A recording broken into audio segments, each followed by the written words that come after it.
G'day trainers and welcome back. Today we're beginning a brand new series on this channel, one where we go into in-depth detail about every single Pokemon that's ever been revealed to us. We are starting, of course, with number one themselves, Bulbasaur. So, sit down, strap in, and let's see everything there is to know about this magnificent creature. Let's begin.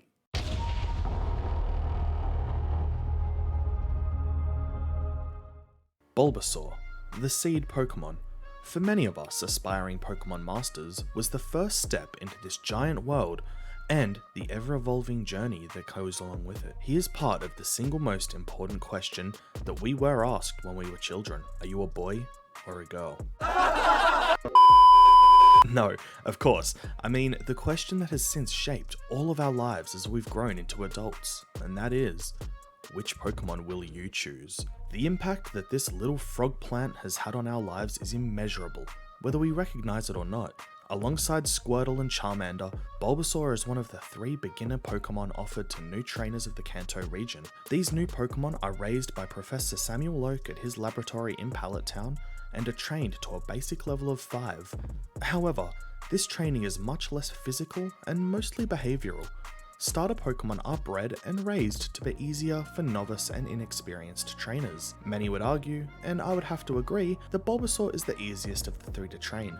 But this could be more of a statement about Grass-type Pokemon in general. Bulbasaur is not only number 001 in the Kanto PokéDex, but in the National Dex also, meaning that they are the very first Pokemon a trainer will see if they were fortunate enough to get their hands on one of these Pokédex. Bulbasaur is a dual-type Pokemon, with his primary type being Grass and secondary type being Poison. They will all have the ability Overgrow, which simply increases the damage of Grass-type moves if you have low HP remaining. They can also have the hidden ability Chlorophyll, which will double the Pokemon's speed if it's in battle with a harsh sunlight bearing down. Bulbasaur has no immunity to any other Pokemon typing, but does have a few that they're resistant to. Fighting type, Water type, Electric type, and Fairy type moves will only do half damage to Bulbasaur, while Grass type moves will do quarter damage. There are of course 4 types that Bulbasaur is weak to though, and those are Flying, Fire, Psychic, and Ice type moves. They'll do double damage. All other moves damage normally. The 2 most powerful moves that a Bulbasaur can naturally learn are Double Edge at level 33, which is a physical, normal type move with a base power of 120, and Solar Beam, which it will learn at level 36, which is a special Grass type move with a base power of 120 also. Both of these moves have 100% accuracy. The most powerful move that Bulbasaur can learn altogether is Leaf Storm, which is contained inside the TR, or Technical Record, number 71. It is a special Grass type move and has a base power of 130, but this increase of power comes at a cost. The accuracy of this move is only 90%. In the anime, Bulbasaur have been shown to use the moves Dig and Whirlwind. However, this has never been possible in the games, making this non-canon.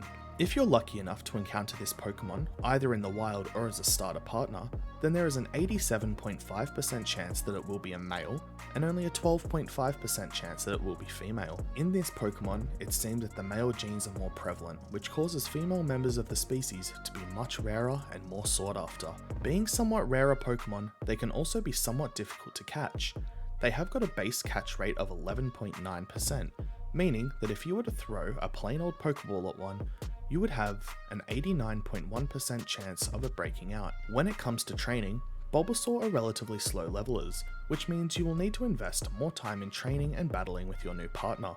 Of course, we know that there is definitely a big payoff once it finally evolves. They are part of 2 separate egg groups, being Grass and Monster groups. On average, once you are carrying a Bulbasaur Pokéegg, you'll need to travel roughly 5,200 steps, or 3.8 kilometers for an average height of a man. On average, Bulbasaur weigh 6.9 kilos, or 15.2 pounds for the Americans watching, and are roughly 0.7 meters tall, or 2 feet 4 inches. Bulbasaur can evolve twice in a linear pattern, first evolving into Ivysaur once it reaches level 16, and then from Ivysaur to Venusaur at level 32. Bulbasaur are quadrupedal, meaning that they work on all 4s, and they are almost completely green with dark green patterns over their whole bodies.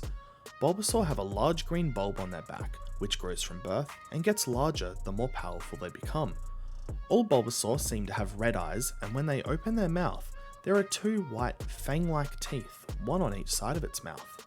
Somewhere under the bulb on its back, there are two independently moving vines, which can be used as appendages or even as weapons. To top this off, all four of their feet are tipped with sharp white claws. You do not want to be slashed by one of these. Bulbasaur are very proud, loyal, caring, and stubborn, all rolled into one adorable little package. They will never back down from a fight, especially if they're trying to protect others. These fiercely loyal Pokemon will never let you down. They do seem to have a natural drive or urge to congregate yearly. Think of it like a limited migration. We see this when a Venusaur was leading all of the Bulbasaur in the vicinity in an evolution ritual, a yearly event when they gather to evolve into Ivysaur together. They tend to rest in well-lit areas, allowing their bulb to absorb as much sunlight as possible. There are several well-known and very notable Bulbasaur throughout the Pokemon world. First and foremost, Ash Ketchum. We first meet Ash's Bulbasaur very early on in the anime's run. We see our protagonists Ash, Misty, and Brock stumble into a hidden village in the Kanto region where Melanie, a young woman, cares for sick, injured, and even abandoned Pokemon. This Bulbasaur was incredibly hostile to all trainers as it had spent its whole life defending the other Pokemon of the hidden village, fighting back trainers that tried to take advantage of these weakened Pokemon and catch them when they were at their most vulnerable. After yet another attack from Team Rocket, Bulbasaur helped defeat Jesse, James, and Meowth and save all of the residents of the hidden village from being captured. Melanie then suspects that Bulbasaur will never reach its true potential staying with her, and strongly persuades him to go with Ash and grow. Bulbasaur then challenges Ash to a battle, with the intention of travelling with him if he can best him in a one-on-one battle. Thankfully for Ash, Pikachu was able to pull off the win with a giant Thunderbolt. There is a lot more about Ash's Bulbasaur, but he deserves his own video. Another prominent Bulbasaur is the one which was caught by May. May was kidnapped by a ravenous Skarmory. However, before the Steel-type Pokemon could eat her, yeah, it was probably going to eat her, she wound up lost in a reserve for Grass-type Pokemon in the Hoenn region. This was called the Forbidden Forest. During May's time in this preserve, she was repeatedly attacked by the Grass-type Pokemon that live here. She did stumble across a Venusaur and its child, Bulbasaur, and over the next few hours, this little Bulbasaur really did grow rather fond of May. After convincing the ruling Venusaur that May was a friend, it offered her safe passage out of the Forbidden Forest. By the time May had made her way out from the preserve, the young Bulbasaur decided that she will travel with her. May's Bulbasaur is unique in that it has two love heart-shaped patterns on its head. It is also much more gentle than Ash's Bulbasaur, with whom though, she gets along exceptionally well. Maybe we'll see some Pokéeggs from these two in the future? Also, unlike Ash's, May's Bulbasaur does not use Solar Beam. It instead has Petal Dance as its ace move. Bulbasaur can be found most notably in forests. Living with others of their own kind, they tend to like places where they can access direct and bright sunlight, as they absorb this through their bulb to grow. And there you have it, trainers, everything there is to know about Bulbasaur. What was your favourite part? Was there a fact that maybe you didn't know? Let me know down below what your favourite Bulbasaur moment in the entire series was, whether it's anime, games, or manga. I'm genuinely interested to know. Next up, we're going to cover Ivysaur and then Venusaur. The way this will work is once I have completed the final evolution of that tree, so in this case Venusaur, I'm going to use a number generator at the end of the Venusaur video, and whatever number that lands on, that will be the Pokemon's evolutionary line I will cover next. So if we spin it and we get 26, which would be Raichu, the next video will be Pikachu, and then the video after that will be Raichu, where we'll do the number generator again. That way, you're not just sitting through me going through Pokemon 1 through 900, or 1 through 905, I believe, and we get to shake it up a little bit. So, like I said, get ready for this journey together. By the time we get to the end, you'll no longer be trainers, you'll be Pokemon masters. Have a good day.